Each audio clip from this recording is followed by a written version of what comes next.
আমরা জানি যে বর্তমান অন্তর্বর্তীকালীন সরকার বারংবার বিভিন্ন ইন্টারভিউতে, সেটি আমরা যদি বলি যে প্রধান উপদেষ্টা ডক্টর মোহাম্মদ ইউনূস সাহেব তিনিও বারংবার বলছেন যে শেখ হাসিনাকে খুব শীঘ্রই তিনি বাংলাদেশে ফিরে আনতে চান, বিচারের মুখোমুখি করতে চান। এবং উপদেষ্টা যারা রয়েছেন, যারা সমন্বয়ক ছিলেন, যদিও বর্তমানে এনসিপি পার্টি, এবং তারা অনেকেই বলছেন যে শেখ হাসিনাকে খুব দ্রুততম সময়ের মধ্যে বাংলাদেশে ফিরিয়ে নিয়ে আসা হবে, তাকে বিচারের মুখোমুখি করা হবে। আবার কেউ কেউ বলছেন শেখ হাসিনার কে ফাঁসির মঞ্চে না দাঁড়ানোর আগ পর্যন্ত বাংলাদেশে কোনো নির্বাচন হবে না, নির্বাচন নিয়ে কেউ কোনো উচ্চবাচ্য করতে পারবে না, কেউ কোনো দল কোনো কথা বলতে পারবে না, নির্বাচন শব্দটা উচ্চারণ করা যাবে না, অনেক কিছু। কিন্তু আকাশে বাতাসে একটা কথা বারবার ধ্বনিত হচ্ছে, সেটি হচ্ছে শেখ হাসিনা নাকি 26শে মার্চ বাংলাদেশে তিনি স্বাধীনতা দিবস উদযাপন করবেন। তিনি এটা বর্তমান সময়ে দাঁড়িয়ে সবচাইতে, আমি জানি অনেকেই আমাকে বলবেন যে আমি কমেন্টগুলো দেখি, সেই কমেন্টগুলোতে আমি পাই অনেক সময় অনেকেই বলেন যে গাঁজা খেয়েছে কিনা। না, আমি অনেকগুলো ইউটিউব চ্যানেলে আমি এগুলো দেখছি এবং আমি বর্তমান পরিস্থিতিগুলো বোঝার চেষ্টা করছি। আপনারা জানেন যে ভলকার তুর্ক, যিনি দুদিন আগে তিনি বলেছেন শেখ হাসিনা সরকার উৎখাতের চূড়ান্ত যেই পেরেক শেখ হাসিনা সরকারের বা ক্ষমতার, সেটি ভলকার তুর্ক নিজেই মেরেছেন। তিনি নিজেই সেনাবাহিনীকে সঙ্গে যোগাযোগ করেছেন এবং সেখানে তিনি বলেছেন যে তোমরা যদি আন্দোলন দমনে গুলি ব্যবহার করো বা আন্দোলন দমানোর চেষ্টা করো, জুলাই আগস্টের যে গণ অভ্যুত্থান, সেই গণ অভ্যুত্থান তোমরা থামানোর চেষ্টা করো, তাহলে সেই ক্ষেত্রে শান্তিরক্ষা মিশনে জাতিসংঘের যে বাংলাদেশের যে আর্মিরা যে সুযোগ পান সেটি বাতিল হবে। এবং আপনারা জানেন যে এটি অনেক বড় একটি আয়ের উৎস এবং এই শান্তিরক্ষা মিশন বাংলাদেশ সেনাবাহিনীর অনেকের জন্য অনেক স্বপ্ন, ওখানে যাওয়া অনেক গুরুত্বপূর্ণ একটি বিষয়। এবং তার মতে ভলকার তুর্ক তিনি বলছেন, এবং সেটা ফলাফল তিনি পেয়েছেন, কারণ সরকার পরিবর্তন ঘটেছে। যদিও আমরা সেনাবাহিনীকে মূলত এই বক্তব্যের আগে, ভলকার তুর্কের এই বক্তব্যের আগে আমরা সবাই মনে করেছি যে দেশপ্রেমে উজ্জীবিত হয়ে সাধারণ নিরীহ মানুষ বা ছাত্র জনতার উপরে তারা গুলি বর্ষণ করতে রাজি হননি এবং সবাই সাধুবাদ জানিয়েছিল তাদেরকে। কিন্তু এটার পেছনে যে গল্প এটি সেটি আসলে আমাদের সবার অজানা ছিল এবং যেটি ভলকার তুর্ক নিজেই একটি গণমাধ্যমকে তিনি জানিয়েছেন। এবং তারপর থেকে শেখ হাসিনা পতনের নানান বিষয়ে নানানভাবে চর্চিত হচ্ছে, এর পেছনে কোনো ষড়যন্ত্র রয়েছে কিনা, নাকি এটি আসলেই একটি স্বতঃস্ফূর্ত আন্দোলন ছিল, নানান বিষয় নিয়ে। কিন্তু যতই দিন যাচ্ছে ততই যেন ষড়যন্ত্র তত্ত্ব খুব বেশি পরিমাণে ফালে পানি পাচ্ছে। এবং ভলকার তুর্কের যে বক্তব্য, সেই বক্তব্যের পরে এটি যেন আরো বেশি পরিমাণে শক্তিশালী হলো। এবং মার্কিন প্রেসিডেন্ট ডোনাল্ড ট্রাম্প তিনি তো নিজেই বলেছেন যে বাংলাদেশের গণতান্ত্রিক প্রক্রিয়া শক্তিশালী করার জন্য 29 মিলিয়ন মার্কিন ডলার একটি অখ্যাত কোনো এক এনজিও প্রতিষ্ঠানকে দেওয়া হচ্ছে, যেখানে মাত্র 2জন কর্মচারী রয়েছে বা 2জন মাত্র কাজ করেন। এবং তিনি অনেকটা ব্যঙ্গাত্মক স্বরে তিনি বলেছেন যে তারা নিশ্চয় বড়লোক হয়ে গেছে, নেক্সট বিজনেস বড় কোনো বিজনেস ম্যাগাজিনের কাভারে তাদের নাম এবং তাদের গল্প আসতে পারে। যাই হোক, সেই গল্প ভিন্ন। এখন বর্তমান পরিস্থিতি যদি বলি, আইন শৃঙ্খলা পরিস্থিতি বাংলাদেশের এটা সর্বোচ্চ পর্যায়ের খারাপ পরিস্থিতিকে ইঙ্গিত করছে। আপনারা সেটি আজকে 8ই মার্চ আমি ভিডিওটি করছি, আপনারা এখন দেখছেন 8ই মার্চ নারী দিবস, এবং এই নারী দিবসে আজকেও অনেকগুলো ধর্ষণের ঘটনা ঘটেছে। কোথাও 4 বছরের শিশু ধর্ষিত হয়েছে।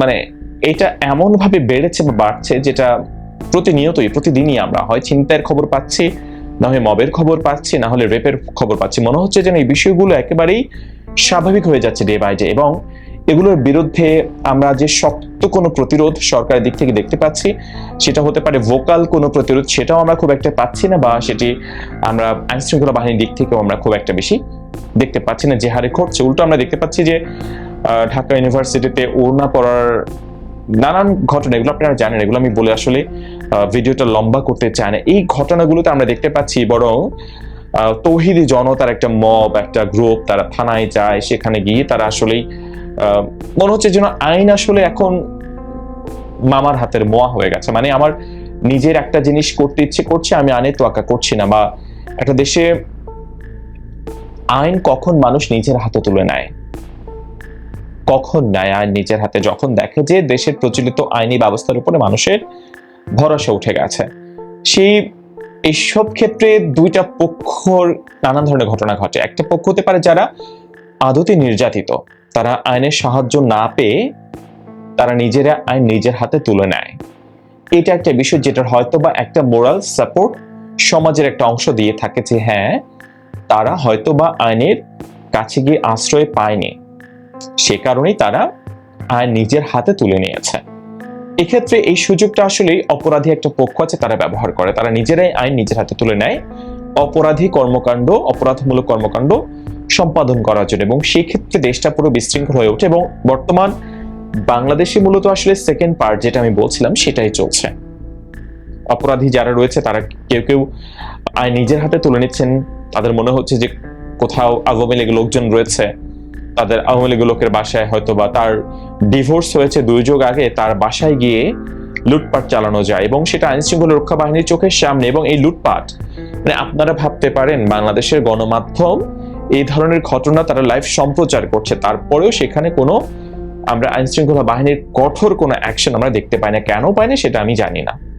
মানে লুটপাট চালানো হচ্ছে, গণমাধ্যম লাইভ করছে, লুটেরারা বলছে যে আমরা আমাদের কাজ করছি, আপনারা আপনাদের কাজ করেন।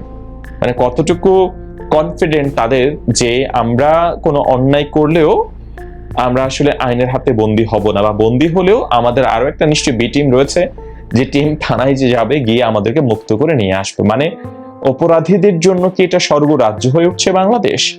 24-এর গণ অভ্যুত্থান একটি নতুন বাংলাদেশের স্বপ্ন দেখিয়ে সামনে এসেছিল, সেখানে নিশ্চয়ই অপরাধীদের এভাবে তারা স্বাধীন হয়ে যাবে। তারা মনে চাইলো 100 জন, ধরেন আপনিও আমার ভিডিও যিনি দেখছেন, আপনারাও চাইলে এখন 100 জন একত্রিত হয়ে টার্গেট করবেন যে আপনাদের এলাকায় শিল্পপতি কে রয়েছে, আপনাদের এলাকায় বড় লোক কে রয়েছে, তার বাড়িঘর আপনারা আক্রমণ করে ফেলবেন, বলবেন যে এখানে আওয়ামী লীগের লোকজন ছিল, বা আওয়ামী লীগের কোন এক মন্ত্রীর শালকের ভাগনার মামতো বোনের জামাইয়ের বাসা এটা, এখানে আপনারা লুটপাট করে টাকা পয়সা নিয়ে চলে আসেন। মানে হয়ে যাবে যে মব লুটপাট করেছে। এবং ব্যাপারটা অনেকটা এরকম ঘটছে। এটা যদি থামানো না যায় তাহলে বাংলাদেশের এই যে অবস্থা এটি কোথায় গিয়ে পৌঁছাবে সেটা আসলেই বলা যাচ্ছে না। এমন পরিস্থিতিতে সাধারণ মানুষ নিশ্চয়ই নিষ্কৃতি চাইছে। সরকারের দিক থেকে যে অ্যাক্টিং যে গভর্নমেন্ট রয়েছে বর্তমান বাংলাদেশে, তাদের দিক থেকেও শক্ত কোনো পদক্ষেপ তারা এক্সপেক্ট করছে। সেটা যদি তারা না পায় তখন কি হবে? সাধারণ মানুষকে আবার রাস্তায় নামবে? তাদের কি আবারও পুনরায় নিজেদের বুকের রক্ত ঝরিয়ে তাদের স্বপ্ন বাস্তবায়নের জন্য দাম চুকাতে হবে? তারা কি আদৌ ফিল করছে তারা আগেই ভালো ছিল? কারণ এর মধ্যে আমরা অনেক ফেসবুক সেলিব্রিটিকে দেখতে পাচ্ছি যারা স্ট্যাটাস দিচ্ছেন, অনেকেই 1.5 মাস আগে 2 মাস আগে স্ট্যাটাস দিয়েছিলেন আগেই ভালো ছিলাম, 1.5 মাস 2 মাস পরে এখন অনেকেই ডিরেক্টলি এখন লেখার চেষ্টা করছেন বা লিখছেন। অনেকেই কেউ লিখেছেন, আমি দেখেছি ফেসবুকে, ব্রিং ব্যাক শেখ হাসিনা, এমন স্ট্যাটাস আমি দেখতে পাচ্ছি। তার মানে কি শেখ হাসিনা ফিরছে বাংলাদেশে? সেই পরিস্থিতি কেমন হতে পারে জানান কমেন্টস বক্সে। ধন্যবাদ।